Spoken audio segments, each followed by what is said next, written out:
Well, ladies and gentlemen, we are going to go through all of the potential college football playoff scenarios here as we enter conference championship weekend. We've got a number of teams that have clinched to playoff spots. The seeding is a little bit more nuanced, but we're going to go through this. So you do have, of course, teams with 100% chance or 99% chance. Georgia, at this point, Georgia sitting at 11-1. They are playing for a bye. It'll be interesting to see what happens with Georgia. If they lose to Alabama again, they're 11-2. Where does that put them? Does that put them at number 5? Does that put them at number 6?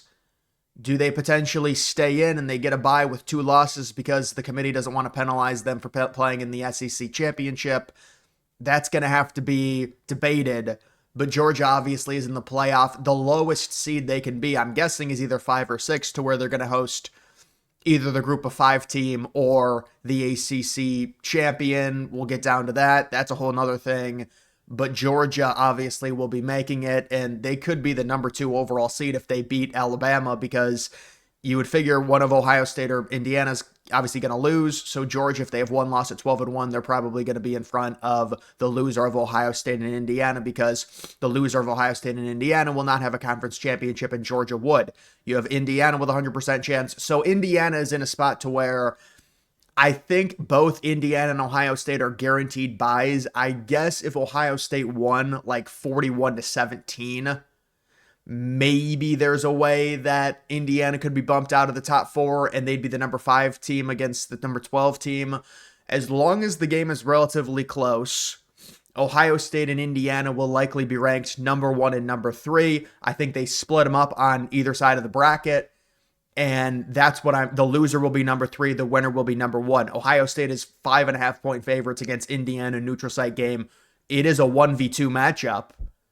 But does it have a ton of meaning? Well, it's the Big Ten championship. You get a Big Ten title out of it. That's huge for Indiana and their program. The game's in Indiana. So, and for Ohio State, Ryan Day's put a heavy emphasis on the Big Ten championship, but that scenario I think is going to play out. The winner is the number 1 overall seed. The loser goes to, at that point, they would be 12-1. They would be the number 3 overall seed, and so they're on opposite sides of the bracket. Ole Miss, obviously, is another team. Well, this is a whole nother story, actually. It's not even, this is a completely different situation. Ole Miss is very likely going to lose their head coach, Lane Kiffin. Lane Kiffin is trying to negotiate to be able to finish the season with Ole Miss. There's an announcement that's been delayed. It's expected around 1 o'clock Central today, where Kiffin is going to say, I'm taking the LSU job. I'm taking the money. He thinks it's an upgrade in terms of the program, in terms of the prestige of the school. And it's a horrible pill for Ole Miss to swallow. The question is, if you're Ole Miss, you probably have a better chance with Lane Kiffin, but he's quitting on your team. What do you do? It's terrible. Do you knock Ole Miss down a few spots? Do you put them at number 7 or number 8? They're probably going to be, number 6 or number 7 at this point? So I don't know. Ole Miss, they're at 11-1. They didn't make the SEC championship, but they have 1 loss. They're going to be in the playoff, but there's huge questions surrounding their coach. And do they get penalized? Because I think Ole Miss is going to say, hey, you can't continue coaching here if you're going to take this other job.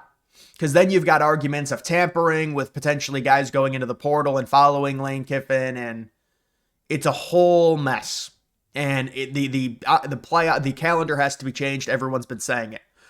Oregon is in. They will be hosting a playoff game. They're at 11-1. I don't know if they're going to be a 7 or a 6. They've got very good analytical numbers. They're number 4 in terms of ESPN FPI. The resume wins are lacking a little bit. They are. I'm going to have to look at its strength of record, and we'll see. You have Oklahoma. Oklahoma is going to be in the playoff. We will see if they host a game. But, I think with Oklahoma, a lot of it depends on what Alabama does. Because if Alabama loses, obviously Alabama is making the playoff if they lose. And I'm going to get that in a second. But I'm just saying, it is important for Oklahoma, because if Bama loses, obviously Bama's going to be below Oklahoma. If Bama wins because they're the SEC champion, they're going to be above Oklahoma, even though Oklahoma has the head-to-head over Bama. That's just how it's going to work. So for Oklahoma, they're sitting in that 8-9 range, and everybody's been predicting the same matchup, Oklahoma hosting Notre Dame. So, and I think Notre Dame they would be at this point about, if they're on the road, probably about 4.5 point favorites on the road at Oklahoma. So Oklahoma is going to make it for sure. So that's 1, 2, 3, 4, 5, 6. Obviously, Texas Tech. they're in a spot to where, is this the way the Big 12 gets two teams in? If Texas Tech loses the Big 12 championship, who do they face again? BYU. Yeah, I mean, obviously BYU would make it if they won. That's a whole nother story. What if BYU loses? Do you punish them? I don't think BYU is going to make it if they lose, and they're about 12-point underdogs. Texas Tech, I think, will handle BYU relatively easily. Then the question is, does Texas Tech get a bye? They're sitting on that 4-5 line with Texas A&M losing. Does Texas Tech get that bye? But Texas Tech is in a spot to where, imagine they lose and they finish 11-2, because they have amazing game control. They've got crazy efficiency numbers. They're the number 5 team right now in terms of FPI. Their margin, their point margin is ridiculous. The quality wins maybe are lacking a little bit. If they get another loss, that would be an interesting argument. I think they're going to win. I think they're going to beat BYU. I think BYU is going to be out at 11-2. And Big 12 fans would be pissed about that because you are punishing BYU for losing their conference championship. But that's more so the Big 12, the committee saying the Big 12 is not strong enough. So you have that. You've got Texas A&M. They're going to be in. They lost to Texas. They're going to probably, I would imagine they're going to be outside of the top 4. They really don't have any great wins outside of the Notre Dame win. So they have one loss, though, just one loss. So you're looking at them hosting a game, but somewhere in the range of like 5-8 or 5-7 maybe for Texas A&M. I mean, that's kind of like you're comparing resumes of like Ole Miss, Texas A&M, Georgia. If they lose to Bama, then they have 2 losses, but do you punish them? All of that's going to have to be nuanced, and we're going to have to see. You've got Notre Dame, so this is a huge argument. Notre Dame sitting with an 83% chance right now to make the playoff. I was looking at betting. I believe they're still minus 300 to make the playoff. So it's not a guarantee for Notre Dame. They've had some things happen to where it's like, if you set up in this spot to where there's one spot left, which I don't think there's going to be, but if that happens, like if BYU steals a spot and then Texas Tech still has to make the playoff, that's where it becomes an issue for Notre Dame. We would think that Notre Dame is looking at the 9 line right now, which is, it's precarious when you look. They're the number 3 team according to the analytics. Yes, they have not beaten a crazy good opponent. They beat USC. That's like their best win. But they've been just destroying teams. And their overall efficiency numbers are through the roof. And so Vegas values them greatly. But the problem for Notre Dame is it becomes this Notre Dame versus Miami thing. Miami has the head-to-head, and I say, well, we've got to look a little bit deeper under the hood when you look at that game happening week 1 in Miami, CJ Carr's first start against a veteran QB, Carson Beck. If you play, Notre Dame, I think on a neutral field or hosting would beat Miami. I think they're better than Miami, but you have to factor in the head-to-head. Miami has 2 pretty bad losses. They lost to SMU. They lost to Louisville. So this is the other thing. Does Miami make it out of the ACC just as an at-large? I think that's probably where we're looking at. You have to understand, when you look at the ACC, you have Virginia. Now, I think if Virginia wins, they would be catapulted and they would be the 11 seed. Virginia against Duke. Duke has had an extremely weird year. Like, you look at this conference, look at the teams, it's like a 5-way tie. Duke lost, I believe, 3 non-conference games. So they're 7-5.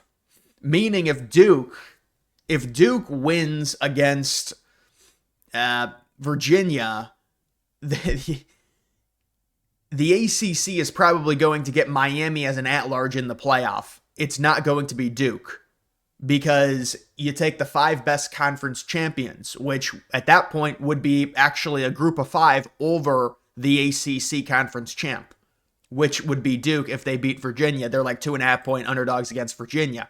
If Virginia wins, I think it's brutal. I think it's worst case scenario, because you have to understand, Virginia, it would be the 11, and they would get destroyed by an SEC team.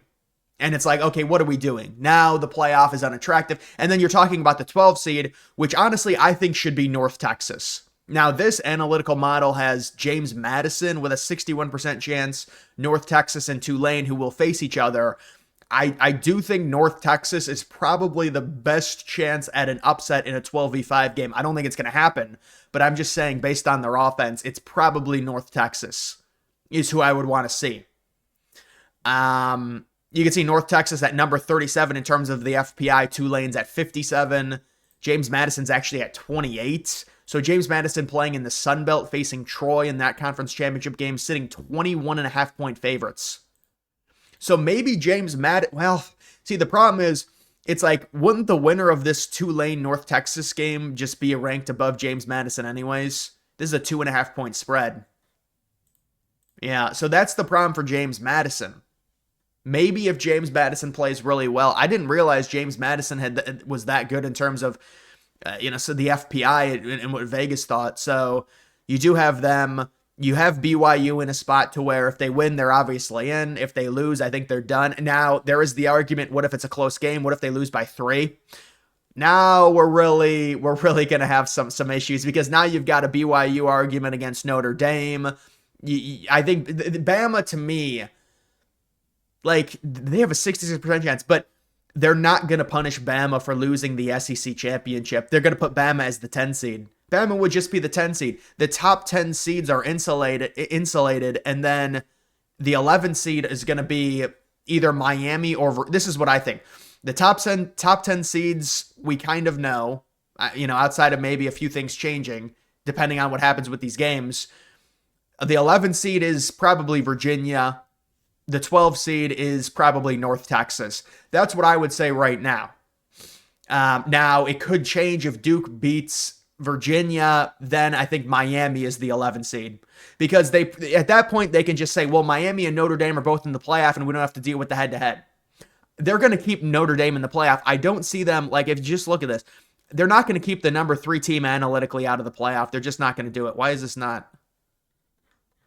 I don't know why this is not even working, but yeah, they're not going to keep the number 3 team out of the playoff. Like, why is this not lined up? Is it because it didn't format right? I don't know why that's doing that. But either way, let's take a look at the strength of record. Strength of record is very important. It is. It's an extremely important metric. It's going to change again. It's going to change again with these conference championship games. You have Indiana, Ohio State. A&M is at number 3.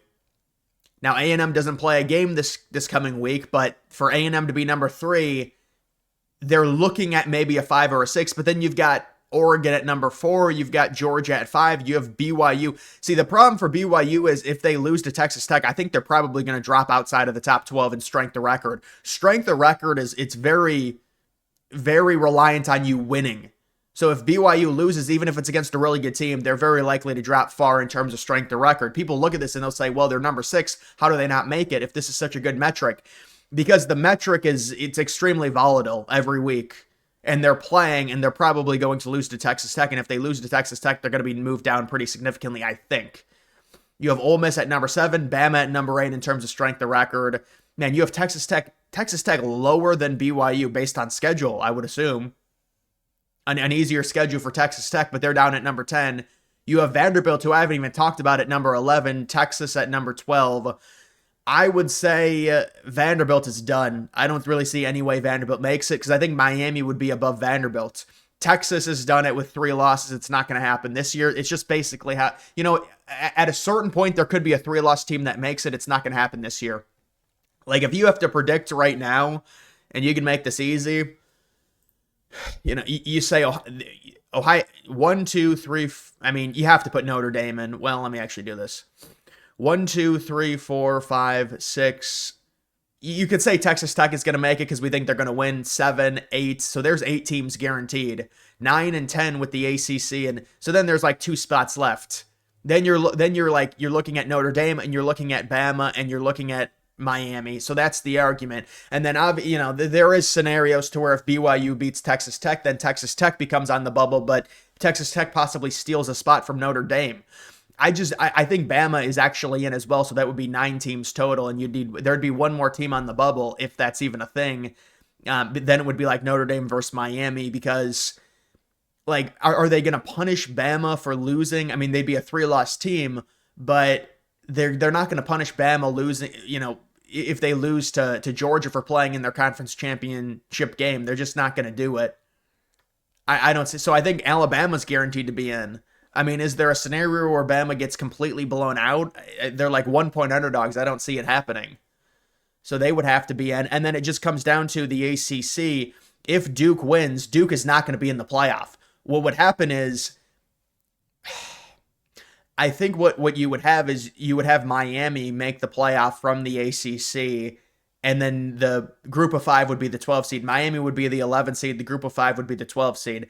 I think Miami is definitely the best team in the ACC. Like, look at Virginia. They're 40th in terms of FPI. Miami's at number 7. The ACC really needs Duke to win. If you're the ACC, you don't want Virginia in the playoff. You want Miami. Miami gives you the best chance. There's no way they're getting 2 teams in. They can get Miami in as an at-large if Duke wins, because they don't have to put Duke in, because it's the 5 best conference champions, which I think includes the group of 5 at that point. Because if Duke wins, they're 8-5. Where would they even be ranked? Like, North Texas is going to be ranked above Duke, even if Duke wins the ACC, because Duke lost a bunch of non-conference games. So that's basically where it is. There's a lot of wrinkles to this, and there, the nuance in terms of, if Georgia loses, where do they get ranked? What do they get ranked 5th? If Georgia, but then, so Texas Tech would be 4th. Yeah, that's what would happen. Well, yeah, well then Bama would be top 4. I think if Bama wins, they're probably top 4, even though they have 2 losses. But let's just say Georgia wins. So these 3 teams, no. Georgia, Indiana, Ohio State get byes, and then Texas Tech probably gets a bye as well. And then the 5 would probably would be A&M, because the strength of record is so good. A&M just doesn't have that great of a schedule, but the strength of record is going to help them. And then Oregon would probably be 6 if I had to guess. Oregon would be 6. Ole Miss would be 7. I mean, what do you do with Bama at that point if they lose to Georgia? They'd be 10-3. Would they be 8? Because you don't really want to punish them, or would Bama be 9? Because that's important. But no. I guess Oklahoma would be in front of them. You'd probably still have Oklahoma 8, Notre Dame 9, Bama 10, Miami 11, North Texas 12, if I had to guess in that scenario. That would be obviously BYU losing to Texas Tech. I mean, BYU's 12.5-point underdogs. I don't see them winning. But Miami is in a spot to where you want Duke to win, obviously. You need Duke to win.